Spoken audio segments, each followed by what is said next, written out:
కావలి నియోజకవర్గ ప్రజలకు నూతన సంవత్సర మరియు సంక్రాంతి శుభాకాంక్షలు. ఇట్లు మీ ఎమ్మెల్యే కావ్య కృష్ణారెడ్డి, కావలి నియోజకవర్గం. రోజు వైఎస్ఆర్ కాంగ్రెస్ పార్టీ కార్యకర్త వెంకటాచల మండలం ఇడిమేపల్లి గ్రామానికి చెందినటువంటి బెల్లంకొండ గురవయ్య అనేటువంటి మా కార్యకర్త పోలీసు వేధింపులు తాళలేక వెంకటాచల సత్రం పోలీస్ స్టేషన్లో కుటుంబ గొడవల నేపథ్యంలో తెలుగుదేశం పార్టీకి సంబంధించినటువంటి వ్యక్తులు కుటుంబ సభ్యుల్లో కొంతమందిని ప్రోత్సహించి గురవయ్య అనేటువంటి వ్యక్తి వైఎస్ఆర్ కాంగ్రెస్ పార్టీలో ఉంటాడు, మాతో పాటు తిరుగుతుంటాడు, హుషారుగా ఉత్సాహవంతంగా ఉండేటువంటి కార్యకర్త ఇబ్బందులు పెట్టాలని ఆ కుటుంబ సభ్యులు తెలుగుదేశం పార్టీ వాళ్ళ దగ్గరికి వెళితే తెలుగుదేశం పార్టీ వాళ్ళు ఈ గురవయ్య అనేటువంటి వాడు వైఎస్ఆర్ కాంగ్రెస్ పార్టీలో చురుగ్గా పాల్గొనేటువంటి కార్యకర్త కాబట్టి ఇబ్బందులు పెట్టాలి అనేటువంటి ఆలోచనతో వెంకటాచలం పోలీసులకు చెప్పడం, సివిల్ మ్యాటర్ పోలీసులకు సంబంధం లేనటువంటి దానిలో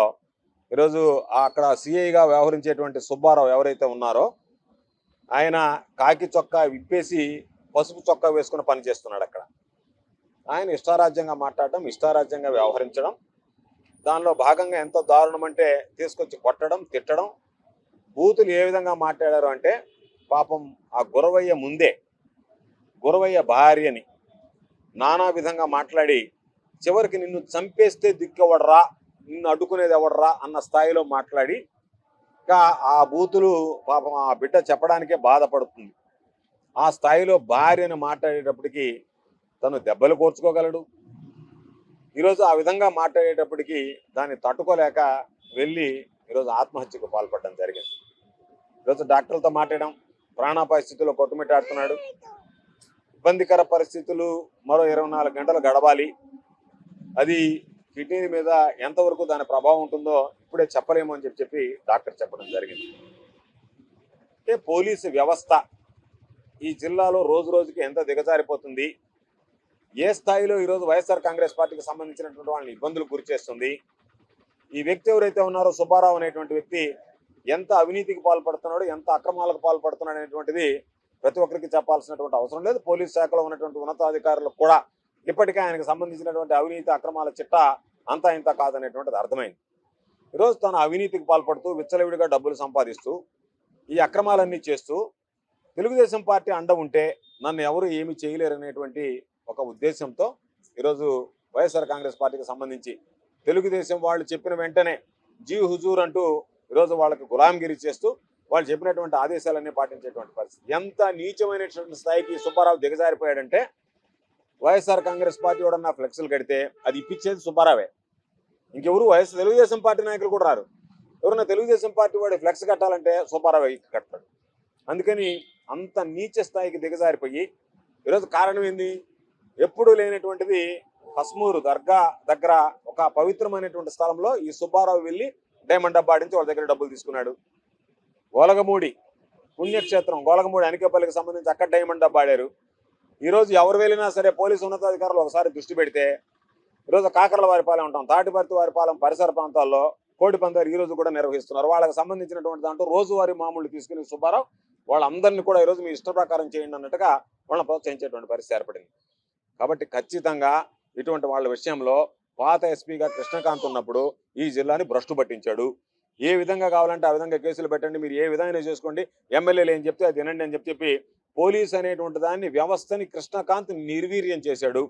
కొత్తగా వచ్చినటువంటి ఎస్పీ గారు దాని దిద్దుబాటు కోసం చర్యలు తీసుకుంటున్నా ఆమె మాటలు కూడా పోలీసులు వింటున్నట్టుగా అనిపించడం లేదు. కింద స్థాయి సిబ్బంది ఆమె ఆదేశాలు కూడా బేఖాతరు చేస్తున్నట్టుకున్నారు. కాబట్టి మేము ఎస్పీ గారిని కోరేది ఈరోజు ఈ ఉదంతాన్ని ఈరోజు మీరు విచారణకు తీసుకొని ఈరోజు ఉన్నటువంటి కేసులో సుబ్బారావు పాత్ర ఏందనేటువంటిది నిర్ధారించి విచారించి తక్షణమే చర్యలు తీసుకొని అతనిని ఇమీడియట్గా సస్పెండ్ చేయాలని చెప్పి వైఎస్ఆర్ కాంగ్రెస్ పార్టీ పక్షాన్ని డిమాండ్ చేస్తున్నాం.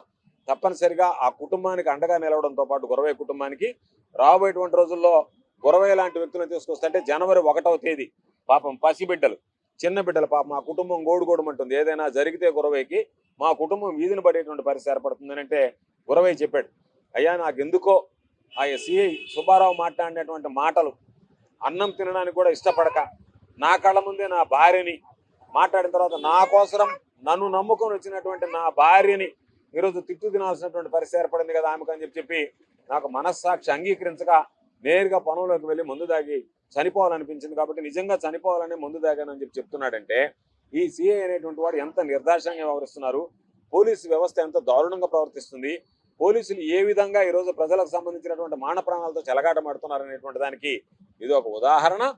తప్పనిసరిగా మరలా చెప్తున్నాం, ఇప్పటికే అనేక అక్రమాలు, ఇప్పటికే కృష్ణకాంత్ ఉన్నప్పుడు శేషయ్య మీద జరిగినటువంటి ఒక అక్రమంగా కేసు మనేస్తే సాక్ష్యాధారాలతో సహా తీసుకెళ్లి ఇచ్చిన ఆయన తెలుగుదేశం పార్టీ వాళ్ళు ఏమి చెప్తే తినేటువంటి ఎస్పీ కాబట్టి ఆ ఎస్పీ ఆ రోజు వాళ్ళకు తొత్తులుగా వ్యవహరించాడు కాబట్టి తెలుగుదేశం పార్టీ వాళ్ళకి అడుగులకు మొడుగులు ఎత్తాడు కాబట్టి ఆ కేసులన్నీ నీరు గడిచిపోయాడు పాత ఎస్పీ కృష్ణకాంత్.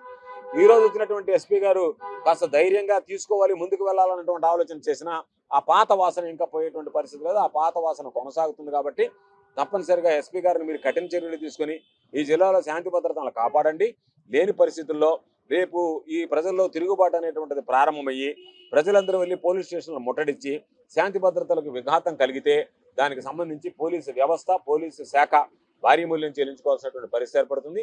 ఇప్పటికే పోలీసు వ్యవస్థ ప్రతిష్ట, గౌరవం ఏదైతే ఉందో ప్రజల్లో అది పూర్తిగా మసకబారినటువంటి పరిస్థితి నెల్లూరు జిల్లాలో విచ్చలవిడిగా దాడులు, హత్యలు జరుగుతున్నటువంటి నేపథ్యంలో ఇప్పటికైనా పోలీసు ఉన్నతాధికారులు కళ్ళు తెరిచి జరుగుతున్నటువంటి సంఘటనల మీద విచారణ జరిపించి ఆ కుటుంబానికి సంబంధించినటువంటి వాళ్ళ ఫిర్యాదు స్వీకరించి వెంటనే ఆ సీఐ మీద కేసు నమోదు చేసి చర్యలు తీసుకున్నటువంటి పక్షంలో న్యాయస్థానాన్ని ఆశ్రయించైనా సరే, ప్రైవేటు కేసుల ద్వారా అయినా సరే ఎవరైతే అకారణంగా ఆ కుటుంబాలను కొట్టి తిట్టారో వాళ్ళందరి మీద చర్యలు తీసుకునే దానితో పాటు తప్పనిసరిగా ఆ కుటుంబానికి అన్ని విధాల అండగా నిలుస్తాము, న్యాయస్థానం ద్వారానే మా పోరాటం కొనసాగిస్తామని చెప్పి ఈ సందర్భంగా తెలియజేస్తాం. చరిత్ర సృష్టించినోడు